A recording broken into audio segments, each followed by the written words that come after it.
Thank you banget buat fans Puji sama terutama buat Fuji yang udah mau main lagi ke keresahan. Oke?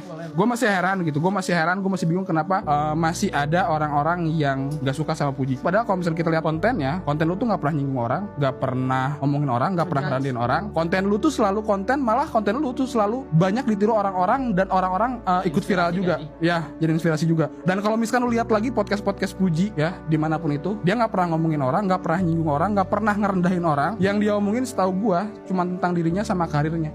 Jadi gue masih bingung nih kenapa masih ada aja orang yang gak suka sama Puji. Kalau gue udah 2 kali kita ketemu ya, udah 2 kali kita ketemu, dan jujur Puji part pertama sebenarnya gue dan tim keresahan udah nyiapin diri kalau misalkan kemungkinan lu tuh bakal sombong. Dan menurut gue lu sombong tuh wajar karena lu punya 35 juta followers, punya enggak, dan kita udah menyiapkan diri. Taunya pas datang menurut gue lu orang yang paling humble ya, dengan followers lu, dengan lu yang sering viral, lu punya konten yang selalu viral juga. Dan menurut gua kalau misalkan lu ngeh semua, kalau misalkan kita salaman sama Puji, pasti dia yang pertama membungkukkan badannya. Dan itu salah satu cara ngehormatin orang tuh dengan salaman membungkukkan badannya.